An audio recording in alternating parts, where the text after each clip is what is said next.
आपका दूसरा सवाल, तो 3 तलाक का कह रहे थे कि मीडिया काफी 3 तलाक उछाल रही है, और इसका क्या जवाब है?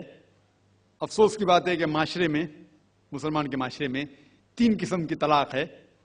मुसलमान के माशरे में, सोसाइटी में, एक तलाक बिदअत, तलाक तलाक तलाक एक साथ में को हो जाती है। एक तलाक हसन, जो तलाक दो, एक माह रुको हैज के लिए, फिर तलाक दो, फिर रुको, फिर तीसरा तलाक दो। और तीसरा तलाक के हसन, जो बिल्कुल सही तरीका है, जो कुरान शरीफ के है, तलाक दो और 3 माह रुको। कुरान की आयत है सूरह बकरा में, सूरह नंबर 2 आयत नंबर 228 में लिखा हुआ है कि जब भी आप तलाक देंगे तो 3 माह या 3 हैज की इद्दत है। तो तलाक पूरे मुकम्मल होने के लिए 3 हैज या 3 माह, 3 मेंस्ट्रुअल साइकिल और 3 मंथली कोर्सेज मस्ट है, कंपलसरी है। अफसोस की बात है कि ये जो इख्तिलाफ उम्मत में है उसकी एक वजह है। एक सही हदीस है, इब्न अब्बास रज़ियल्लाहु अन्हु वो फरमाते हैं कि मोहम्मद सल्लल्लाहु अलैहि वसल्लम के दौर में 3 तलाक एक ही मानी जाती थी। हजरत अबू बकर के दौर में 3 तलाक एक ही मानी जाती थी। हजरत उमर के पहले 2 साल के दौर में 3 तलाक एक ही मानी जाती थी, लेकिन उसके बाद हजरत उमर रज़ियल्लाहु अन्हु उस सिचुएशन को देख के वो कहते अगर कोई शख्स 3 दे दिया तो 3 हो जाती है। इस हदीस के वजह से जो इख्तिलाफ उम्मत में है, और कई उलमा में इख्तिलाफ है, लेकिन उलमा में इख्तिलाफ है, रहेगा एक मंच पे आएंगे कि अल्लाह आलम। लेकिन अगर आप कुरान की रोशनी में पढ़ते हैं, कुरान में तलाक का जिक्र किया गया है सूरह बकरा में, सूरह नंबर 2 आयत नंबर 228 से लेकर 240 तक, और सूरह तलाक में सूरह नंबर 65 आयत नंबर 1 से 7। जो कुरान मजीद में तलाक का जिक्र है उसके अंदर यह है कि कभी कोई डिफरेंस ऑफ ओपिनियन, कोई झगड़ा हो जाता है शोहर और बीवी में, तो पहला शोहर बीवी बैठ के बात करे। ऐसा नहीं कि बीवी ने नमक ज्यादा डाल दिया और तलाक तलाक तलाक कह दिया और तलाक हो गया। अगर बीवी में नमक ज्यादा डाला, बोले आपको नमक कम चाहिए, मामला सुलझ जाएगा, बैठ के बात करो। फिर भी बात न बने तो अल्लाह ताला फरमाता है सूरह निसा में सूरह नंबर 4 आयत नंबर 35 में कि आपके दरमियान एक हकम रखो, एक आर्बिट्रर बीवी की तरफ से, एक आर्बिट्रर शोहर की तरफ से। मतलब आर्बिट्रर, हकम कहते हैं आर्बिट्रर को, हकम रखो बीवी की तरफ से और शोहर की तरफ से, और मामला को सुलझा लो। फिर भी अगर बात नहीं माने तो आप फिर तलाक दे सकते हैं। तो तलाक देते हैं तो कई उसके क्राइटेरियाज है कि हैज के वक्त तलाक मत दो, जब आप गुस्से में तलाक मत दो, शराब की हालत में तलाक मत दो। उसके बाद जब तलाक दिया जाता है तो 3 माह रुकना चाहिए। तलाक के आसन है जो बिल्कुल सही तरीका है। तलाक दो और 3 माह रुको, और 3 माह के अंदर अगर आप रुजू करना चाहते हैं अपने बीवी से तो रुजू हो सकते, अल्हम्दुलिल्लाह।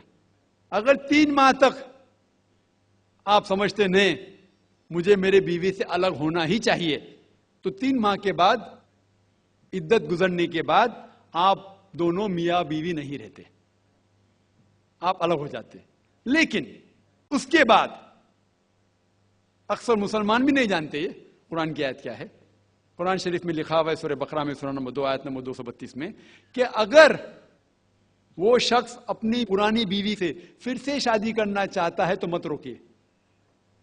तो अगर तलाक हो चुका है सही तरीके से, तलाक के आसन के तरीके से, और 3 माह हो गए, इद्दत गुजर गई, 6 महीने बाद अगर लगा भाई जो मैंने क्या गलत किया, मैं फिर से शादी करना चाहता है, तो वो आदमी अपनी पुरानी बीवी से फिर से निकाह कर सकता है, लेकिन नया निकाह नया महर, नया निकाह नया महर, जो कई मुसलमान नहीं जानते। अफसोस की बात है कि हम मुसलमान कुरान को तर्जुमे के साथ पढ़े ही नहीं, सही हदीस को तर्जुमे के साथ पढ़े ही नहीं। अगर हम कुरान शरीफ को सही तरीके से पढ़ेंगे और सही हदीस पे अमल करेंगे तो ये जो गलत फहमियां हैं दूर होंगी।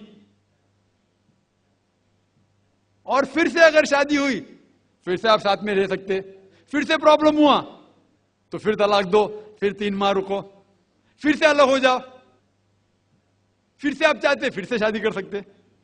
3 बार जायज है, तीसरे बार आखिरी बार है, उसके बाद आप फिर से शादी नहीं कर सकते जब तक वो दूसरी किसी से शादी नहीं करे। लेकिन मैंने अपनी जिंदगी में एक भी शख्स मेरे जिंदगी में नहीं आया जो तलाक के हसन किया, सही तरीके से तलाक दिया, अलहदा हो गए, फिर निकाह हो गया, फिर अलहदा हो गए, फिर निकाह हुआ, फिर अलहदा हुआ। मैंने कोई भी शख्स मेरे जिंदगी में पूरे दुनिया में ऐसा शख्स के बारे में सुना ही नहीं जो सही तरीके से किया और बिछड़ गया, फिर से शादी की, फिर से बिछड़ गया, फिर से निकाह के, फिर बिछड़ गया, फिर शादी करना चाहता है। अगर आप सही तरीके से कुरान के ऊपर अमल करेंगे तो ये नौबत आएंगी नहीं। और कुछ लोग जो इस्लाम को मजाक बनाए और क्या कहते कि अच्छा अगर एक साथ में दे दिए, 3 तलाक दे दिए, हो गई, अभी क्या हलाला करो। कुरान कहता है 3 तलाक एक साथ में भी देंगे तो एक ही होती है। मोहम्मद सल्लल्लाहु अलैहि वसल्लम के वक्त पे 3 भी एक साथ में देना एक ही होता था। हजरत अबू बकर के टाइम में भी 3 तलाक एक ही होता था। हजरत उमर के दौर में लोग जो कहते 3 तलाक 3 होती है, कई उलमा कहते हैं कि उनने ये अपने फतवे पे रुजू किए और उन्हें अफसोस था कि ये फतवा उन्हें दिए, और कई लोग कहते नहीं उनका फतवा सही था। इसमें उम्मत का इख्तिलाफ है। लेकिन अगर कुरान की रोशनी में देखेंगे तो 3 तलाक एक साथ में भी देंगे तो एक ही होती है। हजरत उमर के दौर में रज़ियल्लाहु अन्हु उन्होंने कहा था कि हम उसे कह नहीं सकते, क्या वो गलत है। लेकिन उलमा ये कहते हैं, मिसाल तो इब्ने तैमिया, शेख इब्ने तैमिया, वो कहते हैं कि ये हजरत उमर में अल्लाह भी प्लीज रज़ियल्लाहु अन्हु, वो मोहम्मद सल्लल्लाहु अलैहि वसल्लम ने जो कहा उसके ऊपर नहीं है, इसीलिए हमें बात मानना चाहिए कुरान और अल्लाह के रसूल की। इसके अंदर हजरत उमर में अल्लाह भी प्लीज थे रज़ियल्लाहु अन्हु, उन्हें रुजू किया, इसीलिए वो कहते कि 3 तलाक भी होंगी तो एक ही होती है, 3 नहीं होती। इसमें उम्मत का इख्तिलाफ इसलिए है कि हमने कुरान पढ़े ही नहीं। हम अगर कुरान पढ़ेंगे सही तरीके से और जाने, कई लोग ये समझते हैं कि तलाक के लिए 3 बार बोलना जरूरी है, अगर 3 बार नहीं कहेंगे तलाक होती ही नहीं। वो उनकी नादानी है, वो उनकी जहालत है। तो हमें क्या करना चाहिए, ये मीडिया उछाल रही है, हम मुसलमानों को ये तलाक का तरीका जो सही तरीका है तलाक के हसन, उसको आम करना चाहिए और ये कहना चाहिए किस बुनियाद पे तलाक दी जा सकती है, कब दी जा सकती है, कैसे मौके पे दी जा सकती है, देना चाहिए क्या नहीं।